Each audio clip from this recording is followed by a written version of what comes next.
ప్రధానోపాధ్యాయులు,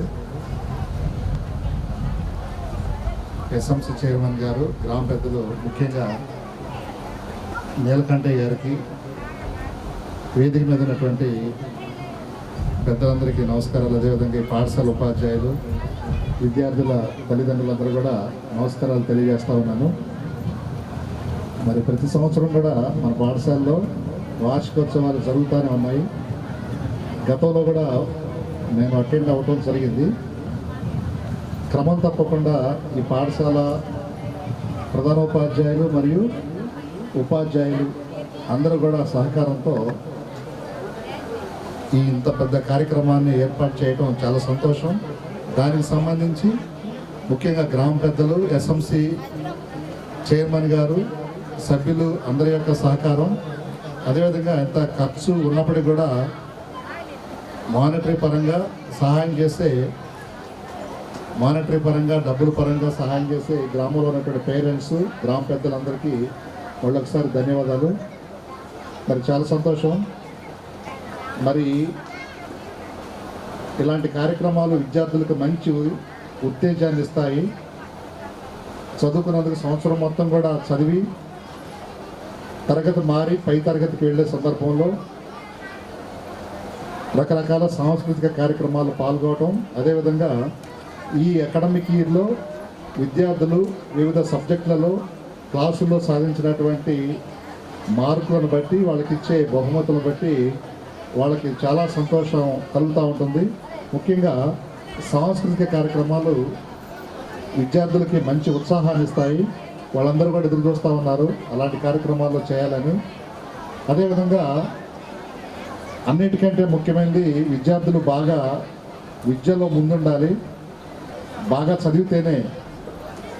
చదివితేనే వాళ్ళు వాళ్ళ యొక్క భవిష్యత్తును నిర్ణయించుకోవడానికి అవకాశం ఉంటుంది. చదువు లేకుండా కేవలం టైం పాస్ చేసిపోతే ఏమీ సాధించలేరు పిల్లలు. నేను మళ్ళొకసారి పిల్లలందరికీ చెప్పేది ఏంటంటే, మీరందరూ కూడా తరగతి గదుల్లో ఉన్నప్పుడు ఉపాధ్యాయులు చెప్పే పాఠాలను సక్రమంగా విని ఆకలింపు చేసుకొని మంచి మార్కులు సంపాదించుకుంటేనే, మంచి మార్కులు వస్తేనే మంచి భవిష్యత్తు ఉంటుంది. మంచి భవిష్యత్తులో మంచి ఉద్యోగ అవకాశాలు వస్తాయి. మంచి ఉద్యోగాలు వస్తేనే మంచి శాలరీస్ ఉంటాయి, జీతాలు ఉంటాయి. జీతాలు ఉంటేనే, శాలరీస్ ఉంటేనే మీ యొక్క దైనందిన అవసరాలు బాగా తీర్చుకోవడానికి అవకాశం ఉంటుంది. ఎవరైతే మంచి మార్కులు తెచ్చుకుంటారో వాళ్ళకి దాదాపు లక్షల్లో శాలరీస్ ఉంటాయి. అలాంటి శాలరీస్ ఉంటేనే మీ అవసరాలు తీరుతాయి.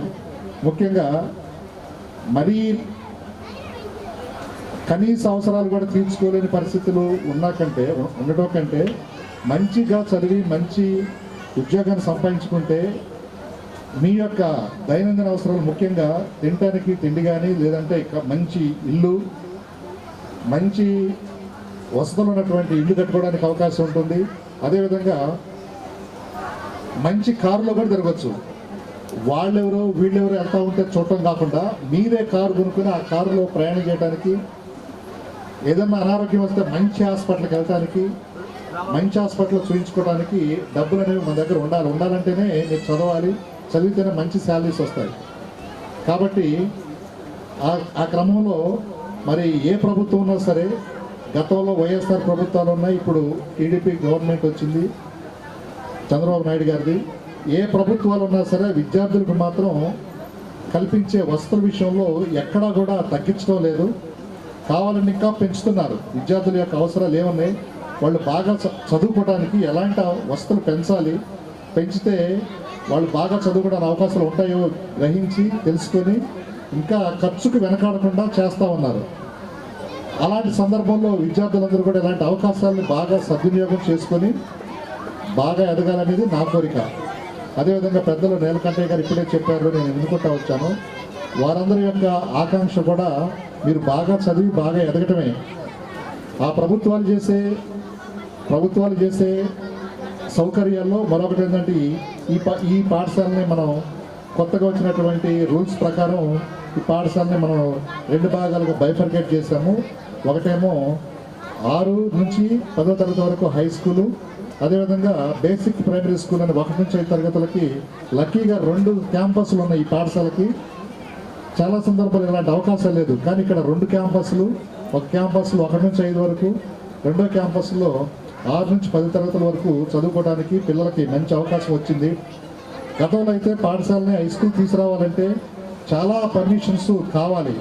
ముఖ్యంగా ల్యాండ్ చూపించమనేవాళ్ళు, తర్వాత గదులు చూపించమనేవాళ్ళు, తర్వాత ఆ పాఠశాల పేరు మీద ఆ రిజిస్ట్రేషన్ చేయాలి, చేసి అన్నీ ఇస్తేనే వాళ్ళు హై స్కూల్ రావడానికి అవకాశం ఉండేది. గతంలో సార్ వాళ్ళకి అందరికీ తెలుసు, నీలకంఠయ్య గారికి లేదంటే నాలాంటి కొంచెం తెలిసిన వాళ్ళకి, ఒక హై స్కూల్ కావాలంటే ఎన్నో రూల్స్ రెగ్యులేషన్స్ అన్నీ పాటించి వాళ్ళ చుట్టూ తిరిగి ఆర్జేడీ గారి దగ్గరికి వెళ్ళి చెప్తేనే అవుతుంది. లక్కీగా అనుకోకుండా మనకు అవకాశం వచ్చింది. అన్ని వసతులు కూడా ఈ పాఠశాలకు ఉన్నాయి కాబట్టి నేను కూడా గ్రామ పెద్దలు నీలకంఠయ్య గారు చెప్తూనే ఉన్నారు. ముఖ్యంగా హై స్కూల్ మన యూపీ స్కూల్ హెచ్ఎం గారు సీతారాం గారు కూడా ఎప్పటి నుంచి కూడా నన్ను అప్డేట్ చేస్తూ ఉన్నారు, మాకు కావాలి సార్ అని చెప్పేసి అడగటం జరిగింది. అదే క్రమంలో అన్ని క్వాలిఫికేషన్స్ ఉన్నాయి కాబట్టి మనం వెంటనే పెట్టాము. అదేవిధంగా మాకు మోడల్ స్కూల్ కావాలని చెప్పేసి హెచ్ఎం గారు అడిగారు, కానీ ఇక్కడ నంబర్ గేమ్ కాబట్టి నంబర్ అనేది పాఠశాల యొక్క అకౌంట్లో ఉండాలి. ఎంతమంది అయితే అంటే దాదాపు కనీసం మొన్నటి వరకు ఫస్ట్లో 60 మంది ఉంటే మోడల్ స్కూల్ అన్నారు, దాన్ని తగ్గించి 45 ఉండాలన్నారు. కానీ మన పాఠశాలకు వస్తే 1 నుంచి 5 తరగతులు కేవలం 39 మంది విద్యార్థులు ఉన్నారు. అందువల్ల నేను కూడా అడిగాను, సార్ వాళ్ళు చెప్పినట్లుగా డిఈఓ గారిని,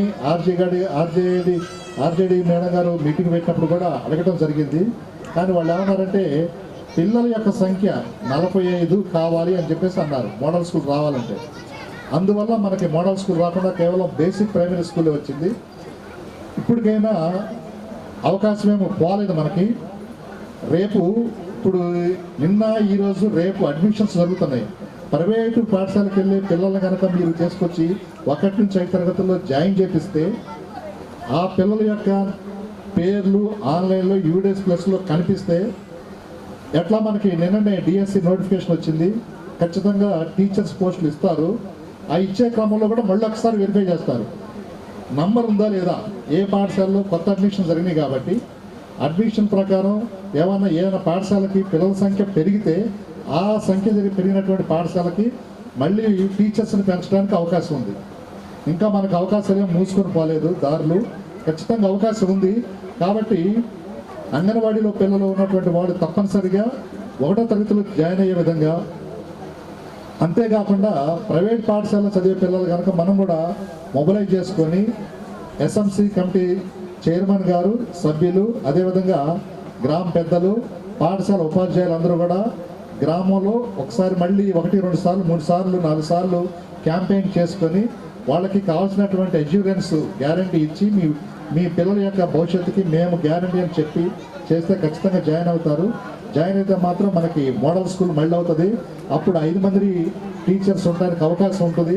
అప్పుడు ప్రతి క్లాస్కి టీచర్ ఉంటారు కాబట్టి మీ పిల్లల యొక్క భవిష్యత్తు బంగారం లాగా బ్రహ్మాండంగా తీర్చిదిద్దడానికి ఇక్కడ కేటాయించబడినటువంటి ఉపాధ్యాయులు ప్రయత్నం చేస్తారని నేను మీకు తెలియజేస్తూ, ఇప్పటికైనా సరే ఇప్పుడు మీరు అనుకోవద్దు బేసిక్ ప్రైమరీ కాకుండా అదే అవుతుందేమో అట్లాగే ఉంటుందేమో అని చెప్పేసి మీరు అనుకోకుండా, మీరు కనుక అడ్మిషన్స్ పెంచితే 45 అండ్ అబవ్ ఉంటే మాత్రం ఖచ్చితంగా మన పాఠశాలకి 5 టీచర్స్ రావడానికి అవకాశం ఉంటుందని నేను అనుకుంటున్నా. వాళ్ళు నాకేం చెప్పాలి, అధికారులు ఉన్నటువంటి సిచ్యువేషన్ బట్టి నాకు అర్థమవుతుంది. నేను మొన్న నుంచి దాదాపు నవంబర్ నుంచి ఈ కార్యక్రమంలో ఉన్నారు కాబట్టి అప్ టు డేట్గా ఉన్న ఈ మోడల్ స్కూళ్ళు, బేసిక్ ప్రైమరీ స్కూళ్ళు, హై స్కూల్ విషయంలో దాదాపు నేను అందులో అన్నింటిలో ఇన్వాల్వ్ అయినా కాబట్టి నాకు తెలుస్తుంది. కాబట్టి ఇప్పటికైనా అవకాశం ఉంది మీకు అని చెప్తా ఉన్నాను. కాబట్టి పిల్లల యొక్క సంఖ్యను అడ్మిషన్స్ పెంచితే మాత్రం ఖచ్చితంగా మోడల్ స్కూల్ అవడానికి అవకాశం ఉందని మీకు తెలియజేస్తూ, ఆ విధంగా పాఠశాల ప్రధానోపాధ్యాయులు, ఉపాధ్యాయులందరూ కూడా ఈ అడ్మిషన్ పెంచే కార్యక్రమంలో ముందుంటారని తెలియజేస్తూ, ఉండాలని తెలియజేస్తూ, నాకు అవకాశం ఇచ్చినటువంటి పెద్దలందరూ కూడా ధన్యవాదాలు తెలియజేస్తూ ముగిస్తాను. ఓకే సార్, చిన్న కరెక్షన్ సార్.